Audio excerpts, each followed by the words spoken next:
A paz do nosso Senhor e Salvador Jesus Cristo. Neste vídeo, estaremos analisando o capítulo de número 11 de Daniel, onde falaremos sobre o período interbíblico, o futuro remoto de Israel e também destacaremos a importância de conhecer a doutrina pentecostal sobre o arrebatamento da igreja. Faça sua inscrição neste canal e sempre que postarmos um novo estudo bíblico doutrinário, você estará sendo notificado. Na descrição deste vídeo há o nosso e-mail, que você pode enviar as dúvidas sobre este ou outros assuntos. Quero também destacar com você uma obra literária, Tesouro de Conhecimentos Bíblicos, de Emílio Conde.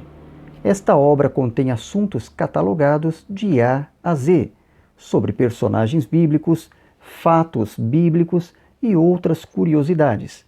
Com certeza, vai enriquecer muito a sua biblioteca. Neste vídeo, estaremos destacando a antivisão de Israel no período interbíblico. E o que foi o período interbíblico?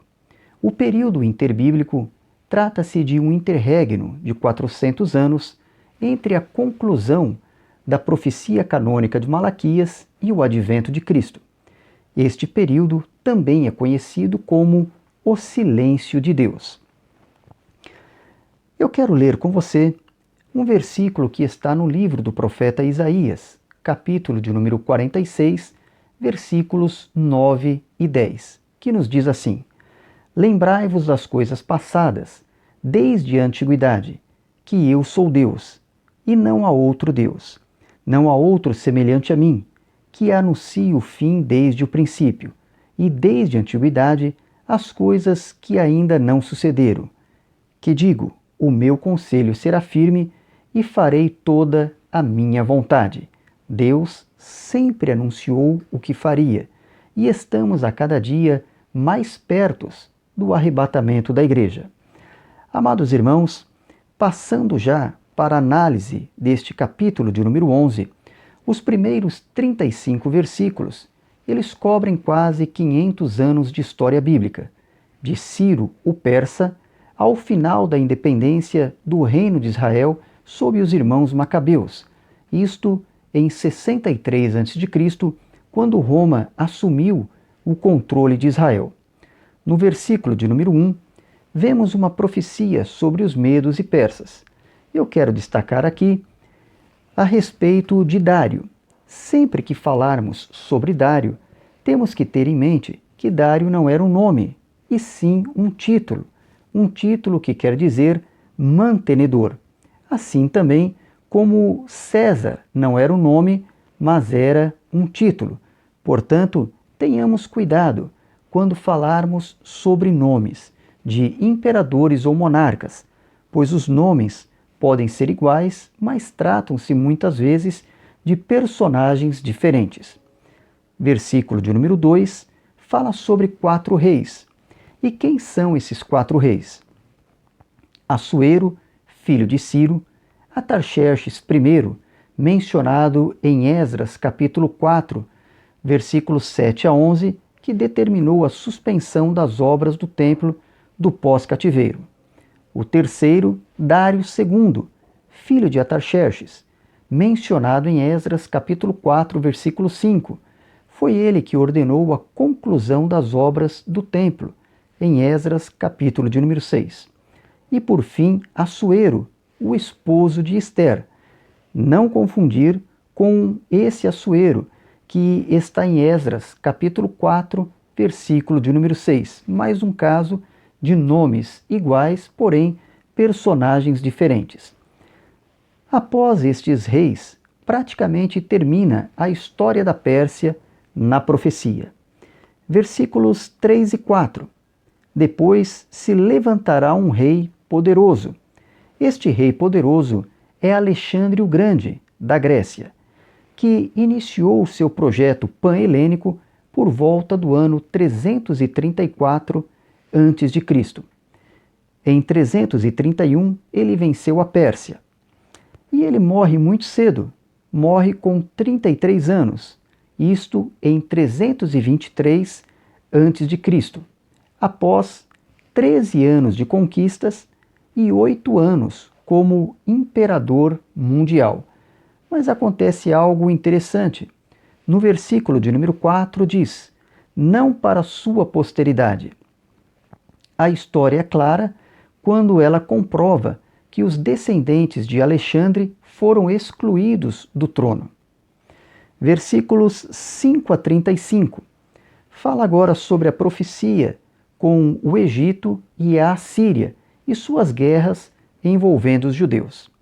Você vai perceber que no versículo de número 5 fala-se do reino do sul, que é o Egito, e no versículo de número 6, reino do norte, que é a Síria. Muito cuidado para não confundirmos os reinos do sul e do norte, do cisma de Israel após a morte de Salomão.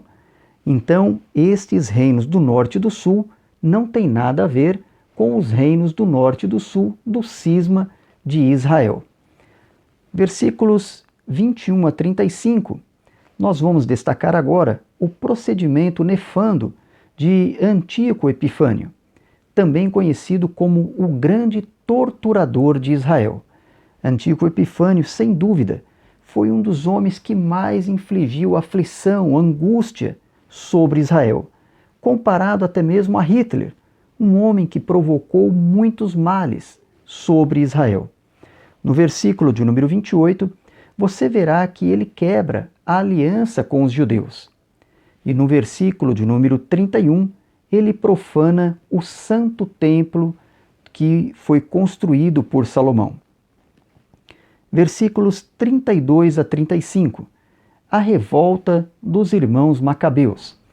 Esta revolta, ela começa contra Antíoco Epifânio por volta do ano 167 a.C.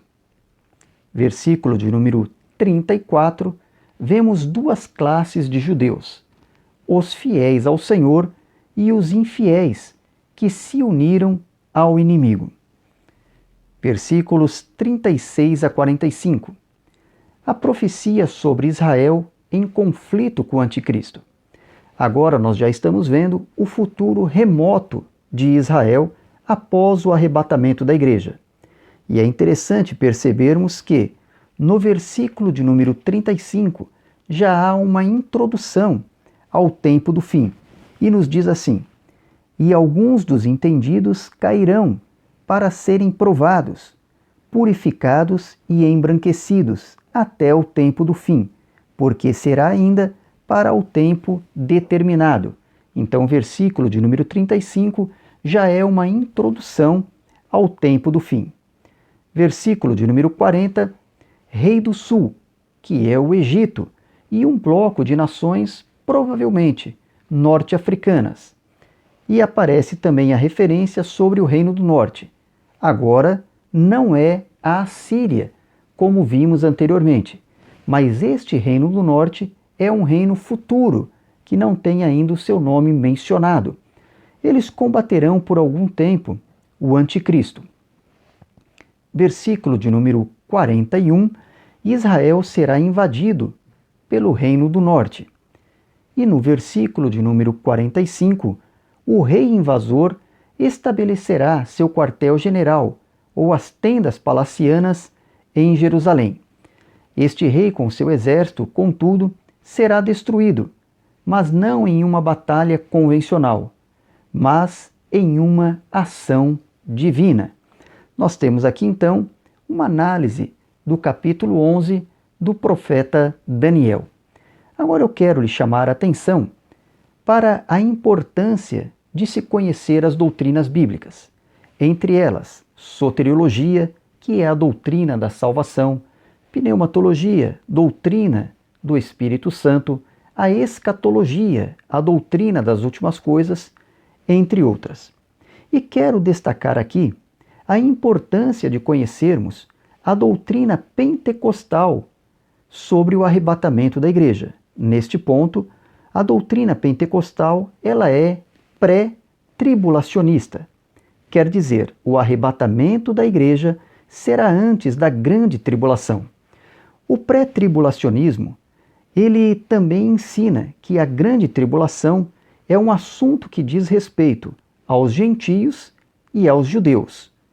Quanto à igreja, esta está na dispensação da graça, portanto, será arrebatada antes da grande tribulação. Irmãos, não percamos tempo com ensinos divorciados da sã doutrina. Ensinos como teologia da prosperidade, a questão do determinismo, hoje muito em voga, teologia do coaching. São assuntos bonitos, mas na hora da prova, na hora da crise, não servem de nada, pois são destituídos da verdade bíblica. São eles divorciados da sã doutrina. O que nos vale e o que nos serve é a verdadeira palavra de Deus. Que Deus abençoe a todos e até o nosso próximo encontro com mais um estudo bíblico e doutrinário.